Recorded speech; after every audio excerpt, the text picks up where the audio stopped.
الحمدللہ وحدہ والصلاة والسلام علی من لا نبی بعدہ اما بعد فاعوذ باللہ من الشیطان الرجیم بسم اللہ الرحمن الرحیم وَلَقَدْ يَسَّرْنَا الْقُرْآنَ لِلذِّكْرِ فَهَلْ مِن مُدَّكِرٍ۔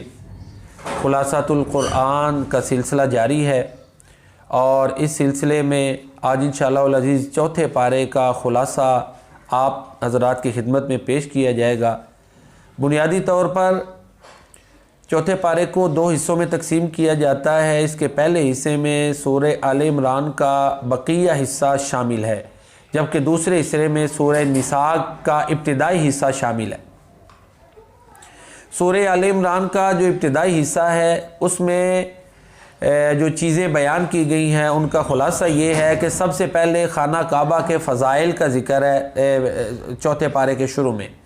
اللہ تعالیٰ فرماتے ہیں ان اول بیت وضع للناس للذی ببکۃ مبارکا وہدی للعالمین فیہ آیات بینات مقام ابراہیم۔ بے شک سب سے پہلے جس گھر کی بنیاد رکھی گئی وہ ہے جو مکہ مکرمہ میں ہے، اس میں واضح دلیلیں ہیں اور ہدایت کی واضح نشانیاں ہیں۔ تو سب سے پہلے یعنی خانہ کعبہ کے فضائل بیان ہوئے، اس کے بعد مسلم امہ کو اتحاد اور اتفاق کا درس دیا گیا ہے۔ اللہ تعالیٰ فرماتے ہیں وَاعْتَصِمُوا بِحَبْلِ اللَّهِ جَمِيعًا وَلَا تَفَرَّقُوا، اللہ کی رسی کو سارے مل کر اکٹھے مضبوطی سے پکڑ لو اور فرقوں میں مت بٹو۔ اتفاق کا درس دیا گیا ہے۔ اور تیسری چیز امر بالمعروف اور نہی عن المنکر اس امت کی فضیلت کا سبب ہے۔ یہ امت سب سے بہتر کیوں ہے؟ کیونکہ کنتم خیر امت اخرجت للناس تأمرون بالمعروف وتنہون عن المنکر وتؤمنون باللہ۔ اور چوتھی چیز 3 غزوات کا ذکر ہے۔ چوتھے پارے میں 3 غزوات کا ذکر ہے، غزوہ بدر، غزوہ احد اور حمراء الاسد۔ غزوہ بدر اللہ تعالیٰ کی نصرت اور مدد کی بدولت مسلمان جیت گئے، جبکہ غزوہ احد بغیر کسی فیصلے کے ختم ہوا۔ مشرکین چلے گئے، رستے میں ان کو یہ یاد آیا، یہ انہوں نے سوچا کہ دوبارہ حملہ کرنا چاہیے۔ ادھر وحی کی روشنی میں پیارے نبی کریم صلی اللہ علیہ وسلم نے صحابہ کرام کو حکم دیا کہ چلو ان کا کفار کا تعاقب کرنا ہے۔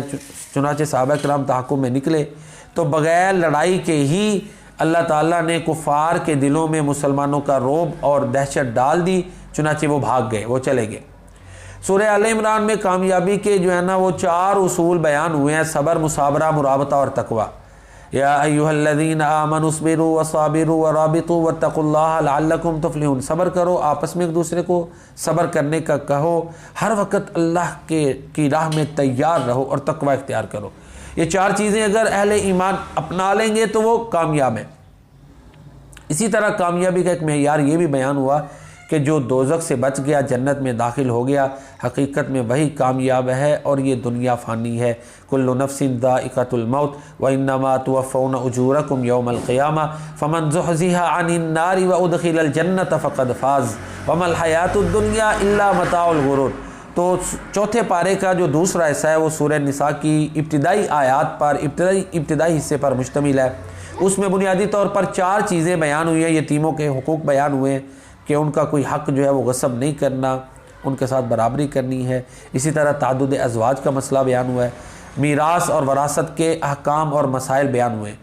اور جس طرح مختصر انداز میں قرآن کریم نے وراثت کے مسائل بیان کیے ہیں، یہ کسی انسان یا گروہ کے بس کی بات ہی نہیں ہے۔ ایک غیر مسلم پروفیسر صرف اس لیے مسلمان ہو گیا کہ جب اس نے میراث اور وراثت کے مسائل سورہ نساء میں پڑھے تو وہ دنگ رہ گیا کہ اتنے تھوڑے الفاظ میں، جملوں میں سارے مسائل کا احاطہ یہ اللہ کا کلام ہی کر سکتا ہے، کسی انسان کے بس کی بات نہیں ہے۔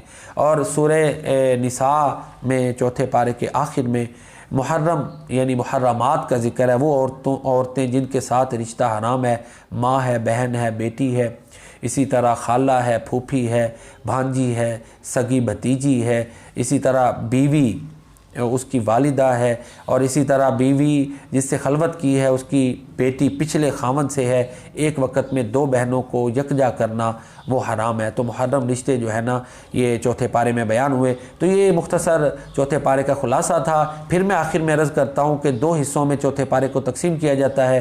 پہلے حصے میں سارے سورہ آل عمران کا آخری حصہ ہے، اور چوتھے پارے کے آخری حصے میں سورہ نساء کا ابتدائی حصہ ہے۔